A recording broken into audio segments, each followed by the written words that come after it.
नमस्कार. क्रीडा, साहित्य आणि मनोरंजन मध्ये आपलं स्वागत. नुकताच वैशाख संपला आणि ज्येष्ठ अधिक सुरू झाला. या वैशाखात खरोखरच सगळीकडे जणू काही वणवाच पेटला होता.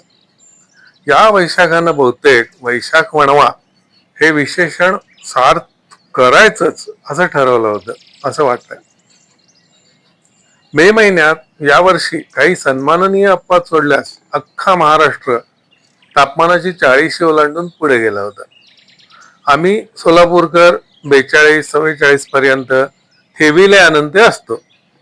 44 पल्ल्यावर गेल्यावर मग मात्र चित्तीचं समाधान डळमळायला लागतं.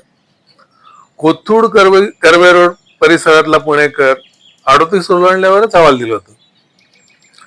यावर्षी सगळा वैशाख पुणेकर हवाल दिला होता. तीच कथा मुंबईकरांची.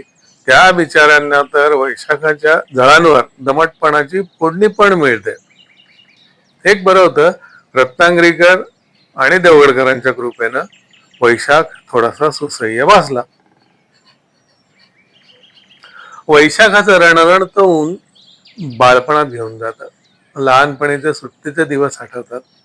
चैत्रागौरी, चैत्रांगण, डाळ, पन्ह, नरसिंह जयंती, त्याचं पारणं, हे सर्व काही वैशाख महिन्यात. आम्ही लहान होतो तेव्हा सोलापुरात माझ्या आत्याकडे नरसिंह जयंतीच्या पारण्याचा मोठा सोहळा साजरा होत असे. सर्व गणगोत जमा होत. आम्हा मुलांसाठी हा धिंगाणा घालायची एक पर्वणीच असे.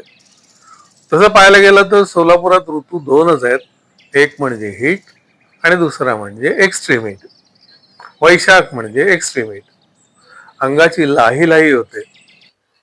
आणि खरं सांगायचं तर लहानपणी कडक उन्हाळा किंवा उन्हाची तीव्रता या गोष्टी कधी जाणवल्याच नाहीत. तेव्हा एसीच काय, पण घरोघरी सिलिंग फॅनही नव्हते. असलाच कुणाकडं तर टेबल फॅन असे.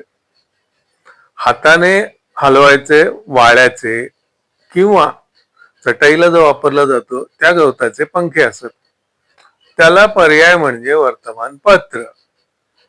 घरातील ज्येष्ठ मंडळींच्या हातात हा पर्याय हमखास दिसत असेल.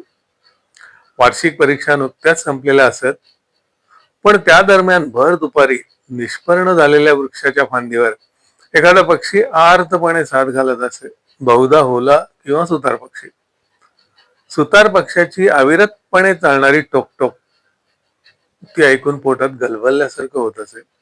आणि का कोणाच ठाऊक आजही तो आवाज ऐकला की आपला परीक्षा जवळ आली आहे आणि आपला अजून अभ्यास भरपूर करायचा राहिला आहे याचीच आठवण होते.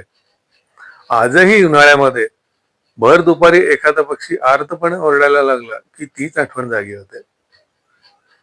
या काळात पळस मात्र पूर्ण बहराला आलेला असतो. रक्तपुष्पांनी पूर्ण बहरलेला पलाश वृक्ष सूर्याच्या अनिर्बंध सत्तेला जणू काही आव्हानच देतोय असं वाटतं. कडुनिंबाची झाडं पूर्ण मोहरलेली असतात. दुपारी आणि संध्याकाळी त्या मोहराचा वास आसमंतात भरून राहतो. त्या मंद सुगंधाची सर दुसऱ्या कशालाही येणं शक्य नाही. दुर्गा भागवतांच्या ऋतुचक्रामध्ये चैत्र सखा वैशाख वैशाखाचे सारे पदर उलगडून दाखवतो. वैशाखाचं लावण्य दुर्गाबाईंच्या नजरेतून निहाळण्याचा अनुभव न्याराच.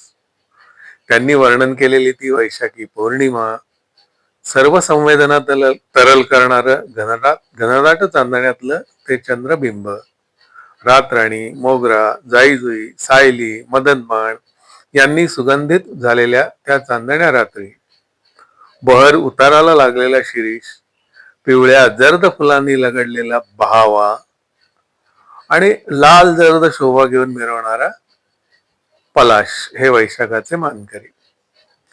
ताज्या सुरेल ताना घेऊन गळे मोकळे करणारे बुलबुल असा हा चैत्र सखा वैशाख.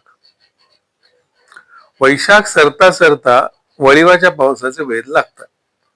सोलापुरात पडणारा वळिवाचा अवकाळी पाऊस हा एक विलक्षण सुखद अनुभव आहे. प्रचंड तापलेल्या धरणी मातेला अनावरपणे कोसळून तो शांत करतो. साधारण मे महिन्याच्या मध्यावर आणि अखेरीस हा आपला कृपावर्षाव करतो. आणि एक्स्ट्रीम हीट कडून सोलापूरची वाटचाल ही हिटकडे सुरू होते.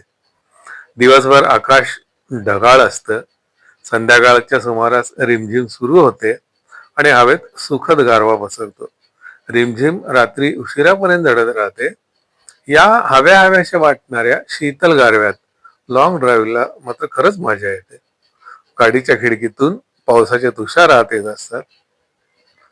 झुळझुळ वाहणारं आल्हाददायक गार वारं असतं. हे सगळं सुखावून सोडतं. सगळे सोलापूरकर चातक पक्षासारखे या वळीवाची वाट पाहत असतात. आताही पाहतायत.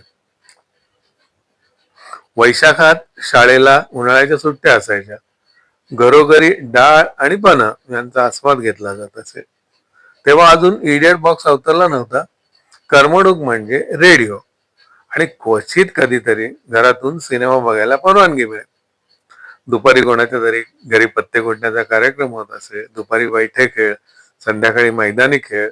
यात कडक उन्हाळा कधी संपून गेला हे कळतही नसे. छोट्या मोठ्या गोष्टींमध्ये केवढा आनंद भरलेला असायचा.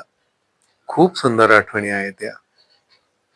आता वेध वर्षा ऋतूचे. बरं तर मग भेटूया पुन्हा अशीच एखादी सुंदर आठवण घेऊन. भेटूया पुन्हा.